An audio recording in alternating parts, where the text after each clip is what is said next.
네, 지역으로 말해볼까요? 주제 선언 다음에 그렇죠. 자료를 조사를 해야겠죠. 우리가 선생님들이 강조마다 해를 다 나눠줬어요. 다시 한번 하시나요? 연결되나요? 네, 좋습니다. 일단 연결되고 다음 어떤 선생님이 확인했고요. 우리가 강조해서 이제 이 주제 선언 것을 가지고 자료를 조사를 할 겁니다. 자료 조사를 해서 선생님이 역사 이야기에 있는 역사 이야기 40페이지에 나와 있는 자료 6개도 여러분들이 꼭 하나씩을 활용하도록 선생님이 안내를 했어요. 그리고 선생님이 역사 이야기에 수록된 것뿐만 아니라 이게 PPT에다가 딩플레터에 나와도 선생님이 같은 자료를 여기다 띄웠으니까요. 역사 이 딩플레터를 보시는 친구들은 딩플레터를 보시고 그리고 만약 안 보인다 싶으시면 역사 이야기 40페이지를 통해서 여러분들이 확인하시면 되겠습니다. 알겠어요? 네, 좋습니다. 이 자료 조사를 할 때 우리가 유의해야 할 점이 있죠. 태블릿 PC로 인터넷을 통해서 조사를 하기 때문에 여러분들이 반드시 이 자료가 출처가 어딘지 믿을만한 자료인지 그 점을 해야 됩니다. 그 점을 해야 하는 사이트 우리 무엇이 있었죠? 그래서 지역에 한번 얘기를 해볼까요? 맞습니다. 한국사 데이터베이스 사이트 혹은 우리 역사라는 사이트가 있습니다. 우리 그것을 이 두 개의 사이트를 통해서 이 자료가 믿을만한지도 그 점을 해주시면 좋을 것 같아요. 네, 그 다음에는 우리가 무엇을 해야 되냐면 우리가 자료 조사를 바로 이 자료를 정리를 해보고 그리고 기사를 어떻게 쓸지 비율을 작성하는 시간을 가지고 있습니다. 이렇게 작성했으면 무엇을 해야 하나요? 그렇죠. 신문기사를 작성하기 시작해야겠죠. 신문기사까지 작성하고 나면 우리는 다 모두 6개의 모둠에서 조사한 6개 모둠에서 작성한 기사를 다 모아가지고 발표하는 시간을 가지도록 하겠습니다. 네, 이렇게 선생님이 역사 신문을 방법까지 설명해 줬어요. 다 이해가나요? 네, 좋습니다. 그러면 세 번째로 선생님이 이 활동할 때 유의사항을 알려주도록 할게요.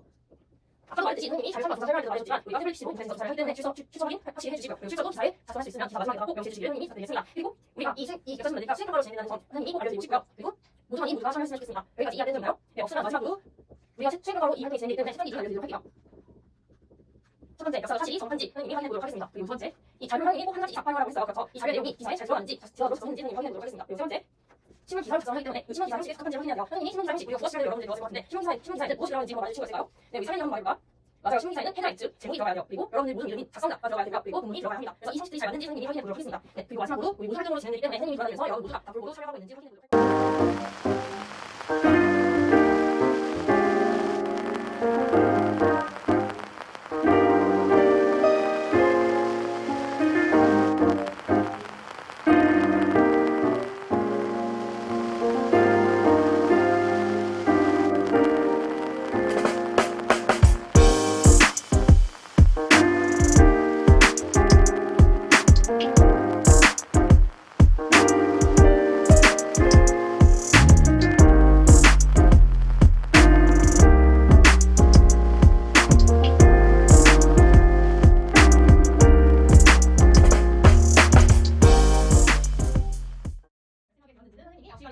다 기억하고 있죠? 네, 좋습니다. 그럼 이거를 한번 간단하게 정리를 하면서 시작해보도록 할게요. 첫 번째로 배경이죠. 선생님이 박정희 대통령이 정권을 차지하면서 북한과 어떤 공동 성명을 냈다고 했어요. 어떤 공동 성명이었죠? 네, 저희 지우가 한번 얘기해볼까요? 네, 지우가 아주 잘 얘기해줬습니다. 바로 7.4남북 공동 성명이었습니다. 7.4남북 공동 성명인데 이 7.4남북 공동 성명에서 평화적으로 우리가 통일을 하자라고 공동 성명을 냈고 하지만 박정희 대통령은 이 평화 통일을 이루기 위해서는 우리나라의 헌법이 개헌이 필요하다라고 주장을 했어요. 그러면서 비상개헌령을 선포를 했습니다. 비상개헌령을 선포를 하고 새로운 헌법을 개헌을 하기 시작했는데요. 그것을 우리는 10월에 새로운 체제로 바꿨다라고 해서 10월 유신이라고 부릅니다. 박정희 대통령이 10월 유신을 선포를 하고 유신과 함께 헌법 개헌을 시작했어요. 그래서 우리는 이거를 유신헌법이라고 부릅니다. 그러면 우리는 유신헌법이 어떤 내용이 있는지 알아볼 필요가 있겠죠. 네, 그럼 우리 지금부터 유신헌법에 대해서 한번 어떤 내용이 있는지 알아보도록 할 거예요. 우리 유신헌법은 자료 1번에 선생님이 나와 있는데요. 자료 1번 선생님이 여기다 모니터에다가 자료 1번 띄웠어요. 뒤에 있는 정빈이 그리고 차례까지 다 잘 보이나요? 네, 좋습니다. 혹시라도 안 보이는 친구들은 선생님이 역사 이야기 자료집 150쪽에다가도 띄웠으니까요. 그거 같이 보면 좋을 것 같아요. 선생님이 유신헌법에 대해서 읽어보는 시간 주도록 할 텐데 혹시 이 유신헌법을 큰 소리로 읽어줄 친구가 있을까요? 네, 우리 여기 예린이가 한번 큰 소리로 읽어볼까요? 네, 예린이가 큰 소리로 잘 읽어줬습니다. 그럼 예린이가 선생님이 그럼 한 가지 물어보도록 할게요. 예린이가 읽어줬으니까 또박잘 얘기할 수 있을 것 같아요. 먼저 우리 대통령의 선출 방식에 대해서 알아보도록 할 텐데 예린이가 대통령 선출 방식이 우리 헌법에 유신헌법에 보면 나와 있어요. 어디에서 선출한다고 나와 있나요? 네, 맞아요. 예린이가 아주 잘 얘기를 해줬는데 선출 방식을 보면 통일주체 국민회의에서 선출을 한다고 나와 있습니다. 통일주체 국민회의. 그럼 통일주체 국민회의에서 선출을 한다는 것은 직접 선거일까요? 간접 선거일까요? 네, 우리 여기 사련이가 뒤에서 잘 얘기를 해줬는데 사련이가 통일주체 국민회의에서 선출을 한다는 것은 간접 선거라고 아주 잘 얘기를 해줬습니다. 선생님이 여기다가 가르치고 간접이라고 써볼게요. 그럼 다음으로 이어서 그럼 대통령의 임기가 몇 년인지도 헌법에 나와 있어요. 대통령의 임기 몇 년인지 한번 말해줄 수가 있을까요? 네, 우리 여기 지연이가 한번 얘기를 해봅시다. 네, 지연이가 아주 잘 얘기해줬어요. 47조에 보니까 대통령의 임기는 6년이라고 한다라고 적혀져 있습니다. 그럼 여기 이어서 지금 나와 있는 유신헌법에는 두 가지의 대통령의 권한을 가지고 있는데요. 그 대통령의 권한 같이 한번 찾아보도록 할게요. 대통령의 권한 두 가지가 있는데 그럼 첫 번째로 누가 한번 찾아볼 수 있을까요? 우리 저 뒤에 현경이 한번 말해봅시다. 현경이가 아주 잘 찾아줬는데 40조에 보면 3분의 1에 해당하는 수에 국회의원이 선거한다라고 나와 있어요. 대통령이 통일주체 국민회의의 일장이었기 때문에 이 대통령이 국회의원을 선거한다라고도 볼 수가 있습니다. 그래서 대통령의 권한으로는 먼저 국회의원 선거권이 있고요. 그럼 두 번째로 나타날 수 있는 대통령의 권한 무엇이 있을까요? 네, 우리 여기 승렬이가 한번 얘기해봅시다. 네, 승렬이가 아주 잘 얘기했습니다. 53조에 보면 무엇을 할 수 있다고 했죠? 네, 긴급 조치를 할 수 있다라고 되어 있습니다. 긴급 조치라는 것은 대통령이 내릴 수 있는 초헌법적인 권한을 얘기를 해요. 그래서 헌법보다도 더 뛰어넘을 수 있는 권력을 이야기를 합니다. 그래서 대통령이 이 긴급 조치까지 선포할 수 있는 권한을 가지고 있었어요. 이걸 통해서 박정희 대통령이 권력을 굉장히 많이 가지고 있었다라는 것을 우리는 알 수가 있습니다. 여기까지 이해 안 되는 친구 있을까요? 네, 없으면 우리 다음으로 넘어가서 이 유신헌법에 대해서 우리 친구들은 민주적인 사회인 것 같나요? 아닌 것 같나요? 아닌 것 같다고 우리 모든 친구들이 잘 얘기해주고 있어요. 그러면 이 국민들은 이 유신헌법에 대해서 저항하는 활동을 많이 펼치겠죠. 좋습니다. 그럼 우리 이 저항하는 활동에 대해서 무엇이 있었는지 알아보도록 하겠습니다. 첫 번째는 김대중, 나중에 대통령이 있는 김대중이 일본에서 유신헌법에 대해서 비판 활동을 하다가 중앙정보부에 의해서 납치되는 사건이 발생을 하기도 합니다. 김대중 대통령이 일본에서 이 유신헌법에 대해서 이건 잘못됐다라고 비판하다가 결국 중앙정보부에 의해서 납치되는 사건이 발생을 하기도 합니다. 두 번째로 나타나는 사건은 무엇이 있는지 우리 교과서에서 한번 찾아보도록 할게요. 교과서에 우리 티라미 씨 표시가 되어 있는데 우리 친구들이 한번 찾아볼 수 있는지 선생님께 확인해 보도록 하겠습니다. 한번 찾아볼까요? 네, 우리 현이가 한번 찾아봤다고 해요. 현아 어떤 걸 찾아볼까요? 맞아요. 개헌청원, 개헌청원 100만인 사회운동이라는 단어를 찾아줬습니다. 개헌청원 100만인 서명운동. 유신헌법이 민주적인 헌법이 아니기 때문에 개헌 바꾸다 헌법을 다시 개정해달라고 요청하는 것이죠. 개헌의 청원하는 100만 명의 서명운동을 시작했던 겁니다. 누가 시작했냐면 장준하라는 사람이 시작했습니다. 물론 운동도 했지만 박정희 대통령에 의해서 박정희 대통령에 의해서 이거 자료를 했습니다. 세 번째로 어떤 사건이 일어나냐면 줄여서는 민청학년 사건이라고 얘기를 하는데 민청학년 사건이 무엇이냐면 전국 민주청년학생총연맹이라는 단체가 있어요. 전국 민주청년학생총연맹이라는 단체에서 이 유신헌법에 대해서 반대 운동을 시작을 하니까 이 박정희 대통령이 아까 말했던 긴급조치를 선포를 하면서 이 민청학년에 탄압을 했던 사건에 말합니다. 이 민청학년의 배후가 나중에 있는 간첩단체라고 하면서 이명박 사건까지 발생을 하기도 합니다. 또 다음은 우리 국가에서도 찾아볼 수가 있는데요. 티라미 씨 표시가 되어 있어요. 어떤 사건이 있었는지 한번 말해볼 수가 있을까요? 네, 우리 여기 의견가 한번 얘기해봅시다. 네, 의견가 아주 잘 얘기해줬는데 의견가 3.1 민주 구국 선언 라고 잘 찾았어요. 3.1 민주 구국 선언은 김대중이나 장준하 같은 사람들이 3.1 운동을 기념한 이사회 명동선언에서 제기한 3.1 운동 기념사에서 유신헌법을 정면적으로 비판했던 논리적으로 반박했던 그런 선언을 말합니다. 여기까지 우리 저항까지 살펴봤어요. 여기까지 이해 안 되는 내용 있을까요? 네, 없으면 우리 오늘 활동 진행해 보도록 하겠습니다.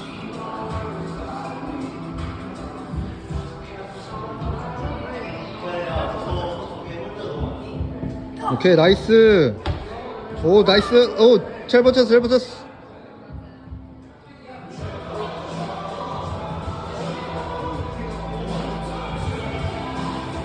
나이스. 다리 조금씩 옮기고.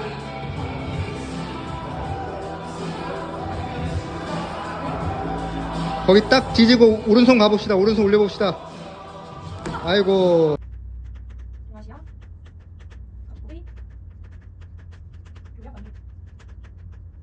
우리가 여러 나라를 살펴볼 텐데 처음에는 우리가 중국 명성부터 살펴보도록 할게요. 이 시대의 중국 대륙에서는 명과 그리고 청이 있어. 이때 명나라부터 살펴보도록 할게요. 이 명나라는 조공시대의 무역을 계속 선택을 하고 있어요. 그래서 조공시대 무역을 계속 이어갈 텐데 이 무역을 하려고 하니까 이때 남부지방에서 서명이 많았어요. 차차적으로 무역하는 사람이 굉장히 많은데 이 무역을 추이하고 있습니다. 추이하고 하면 이 무역에서는 어떤 선택을 해야 할까요? 한번 말해줄 수 있는 친구들 있을까요? 네, 여기 지금 한번 말해봅시다. 상인들의 무역을 막아야 할 것 같아요? 라고 얘기해주셨어요. 그것도 맞는 말이에요. 그러면 상인들의 무역 행위를 막으려면 어떻게 해야 할까요? 우리 왜 상인이라고 말해줄 때 상인이가 바다에서 무역하는 행위를 감시해야 할 것 같아요? 얘기를 해줬습니다. 우리 이것을 다 합쳐서 하나의 정책으로 이야기를 할 수가 있어요. 바로 우리는 먼저 명나라 시기에 아까 지금 상희가 얘기해준 것처럼 그 정책으로 보면 해금 정책을 펼쳤습니다. 해금 정책이 무엇이냐면 바다를 그만하라는 정책이에요. 그래서 바다에서 무역하는 것을 그만하는 정책인데 이 상해 같은 경우에는 바다에서 다른 나라와 무역을 하기 때문에 이 벽이 바다에서 들어가게 되는 경우에는 상인들이 살 수가 없었습니다. 그래서 바다에서 무역을 하는 상인들이 해금 정책을 원하는 굉장히 많은 청원을 보냈습니다. 그래서 이 명예는 어떻게 선택을 하게 되냐면 결국 나중에 해금 정책을 완화하는 정책을 펼쳤습니다.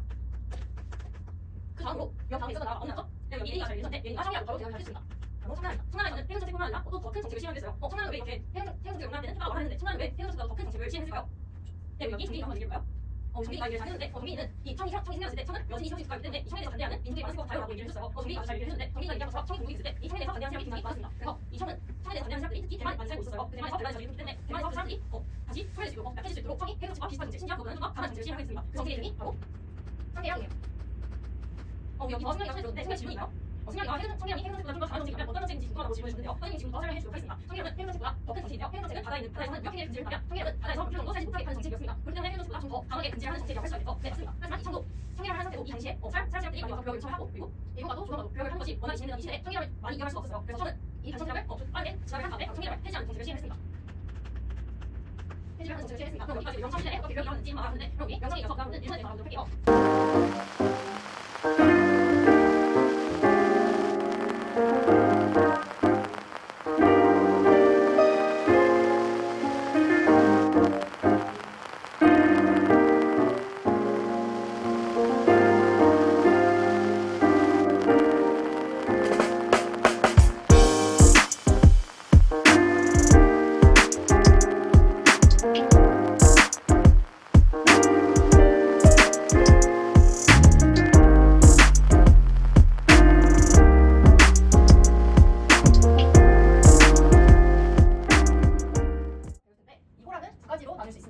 정명호란과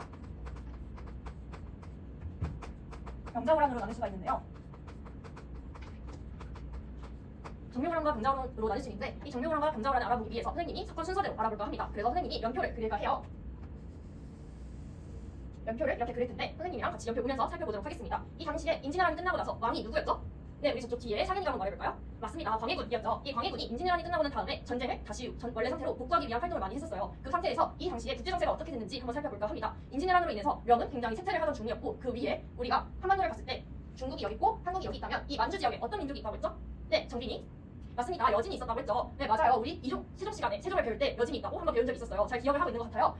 우리 정빈이가 말해줬듯이 여진이 있는데 이 당시에 누르하치라는 사람이 이 여진을 통일을 했습니다. 통일을 하게 되면서 국가를 하나 세우는데 그 국가 이름이 바로 후금이었어요. 이 후금이 통일을 하게 되면서 점점 명보다 세력이 커지기 시작을 합니다. 그러면서 이 후금은 명과 대립 상태에 놓이게 됐어요. 이 상태에서 후금과 명은 전투를 치르게 되는데 명은 이 상태에서 조선에게 군대를 보내라고 요청을 합니다. 이때 광해군이 어떻게 해야 되지라는 고민을 하기 시작을 해요. 이 당시에 그래서 광해군이 정책을 하나 시행하게 되는데 바로 중립외교라는 정책입니다. 한번 여러분이 생각을 해볼까요? 위에 후금이 점점 세력이 커지고 있는 상태에서 우리는 명과 앞에서 사대관계를 맺고 있는 상태였고 그 상태에서 우리가 명을 위해서 출병을 해야 하는지 하지만 혹은 후금이 점점 세지고 있는 상황에서 이 실리를 생각을 해서 이 후금에게 항복을 해야 되는지 출병을 안 해야 되는지에 대해서 광해군은 고민을 하기 시작을 합니다. 그럼 여러분들이라면 어떻게 생각을 했을 것 같나요? 어떤 결정을 했을 것 같나요? 차은이가 한번 얘기를 해볼까요? 차은이라면 명을 위해서 계속 출병을 했을 것 같다라고 얘기를 해줬어요. 또 다른 의견이 있을까요? 네, 예린이. 네, 예린이라면 후금이 점점 세지고 있으니까 우리는 전쟁을 끝난 지도 얼마 안 됐고 라는 생각에서 출병을 안 했을 것 같아요 라고 얘기를 해줬어요. 둘 다 좋은 생각이에요. 이 상태에서 광해군은 어떤 선택을 했냐면 명을 위해서 출병을 하는 대신에 이 출병을 하러 나가는 장군에게 이야기를 하나 합니다. 명을 위해서 출병을 하는데 상황을 봐서 명과 같이 싸울 수 있으면 싸우되 후금과 그렇게 직접적인 전쟁을 하지 마라. 직접적인 전투를 하지 말고 항복을 할 수 있으면 항복을 해라 라고 명령을 내리게 됩니다. 그것이 바로 중립외교였어요. 명을 위해서도 출병을 하고 또 이 진리를 위해서도 후금에게는 항복을 하는 그런 외교 정책을 썼습니다. 그래서 중립외교라고 부릅니다. 여기까지 이해가 가나요? 네, 좋아요. 그럼 이 다음에 어떤 일이 일어나게 되냐면 광해군이 이 중립외교를 한 것에 대해서 이 당시에 서인들은 불만이 많았어요. 왜 불만이 많았냐면 서인들은 계속 명과 친하게 지낼 것, 사대를 하는 것을 굉장히 중요시하게 생각했기 때문이에요. 그렇기 때문에 서인들은 이것을 빌미로 광해군을 쫓아내게 됩니다. 그것이 바로 인조반정이에요. 서인들이 이 중립외교를 계기로 광해군을 쫓아내고 인조를 왕으로 세우게 됩니다. 이것이 바로 인조반정이라고 합니다. 그 뒤에 인조반정이 일어나게 되면서 이 당시에 인조반정에 굉장히 큰 공신이 있었어요. 이 공신이 있었는데 인조가 세워지고 난 다음에 이 공신을 2등 공신에 취하게 된 겁니다. 그 사람이 바로 이괄이라는 사람이었는데 이 이괄을 2등 공신에 취하게 되면서 중앙이 아니라 지방에 이 사람을 보내게 됐어요. 그러면 여러분이 이괄의 입장에서 생각해봤을 때 이괄은 어떤 기분이 들었을까요? 네, 우리 강민이가 얘기해볼까요?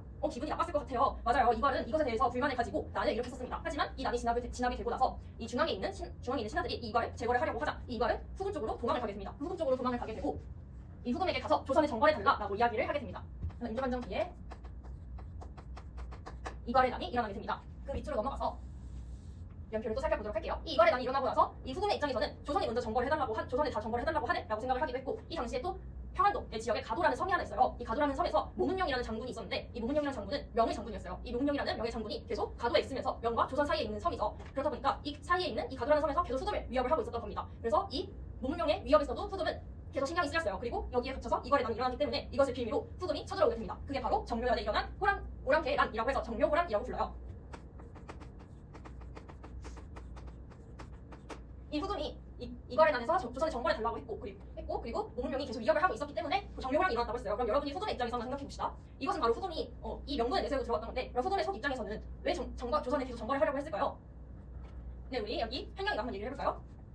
향양이가 얘기를 해줬는데 계속 명과 관계가 끊겼다고 했으니까 살기가 어려웠을 것 같아요 라고 향양이가 얘기를 해줬어요. 네, 맞습니다. 이 향양이가 얘기를 해준 것처럼 후금은 명과 계속 관계가 끊어져 있었기 때문에 이 후금이 있는 지리적인 위치상 경제적으로 어려움을 겪을 수밖에 없었습니다. 그 이유도 있었기 때문에 이 정묘호란이 일어나게 됐어요. 이 정묘호란으로 인해서 계속 조선과 후금은 싸우다가 후금이 이 뒤에 명을 정벌해야 됐기 때문에 그 과정에서도 조선과 화해를 맺을 필요가 있었습니다. 그래서 이 정묘호란 이후에는 조선과 후금이 형제관계를 맺게 돼요. 형제관계를 맺게 되고 그 이후에 후금은 점점 커져서 국가를 이름을 바꾸게 됩니다. 어떤 국가로 이름을 바꿨는지 우리 친구들이 찾아서 말해줄 수 있을까요?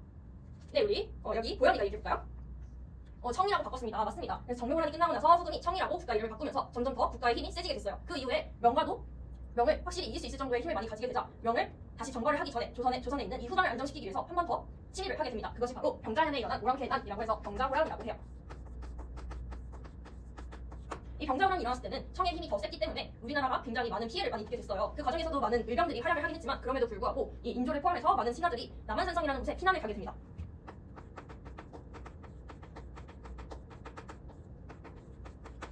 남한산성이라는 곳에 피난을 가게 되고 여기에 왕과 신하들이 모두가 모여있다 보니까 이 청군이 남한산성 중심으로 포위를 하게 됐어요. 이 상태에서 남한산성 안에서는 두 가지의 갈등이 일어나게 됩니다. 어느 한쪽은 주전론과 주화론 이렇게 두 가지의 갈등이 일어나게 되는데 주전론이 무엇이냐면 전쟁을 계속하자라는 주장이었고 주화론은 아니다 화해를 해야 된다 청군과 화해를 맺어야 한다라는 주장이었어요. 그럼 여러분이 생각해봅시다. 주전론은 어떤 입장에서 계속 전쟁을 해야 된다라고 생각했을까요?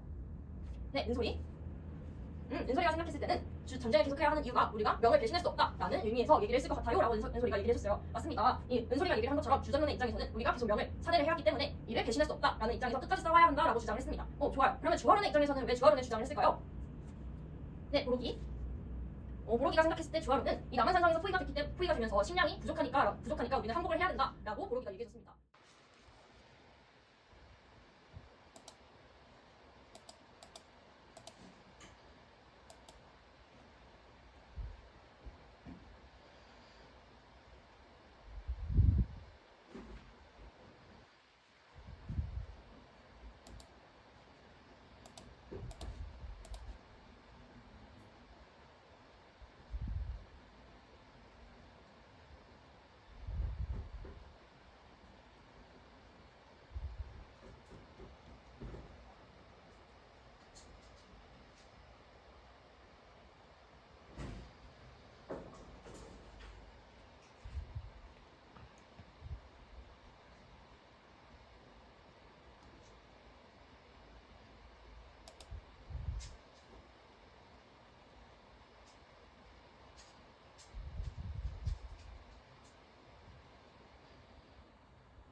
이거는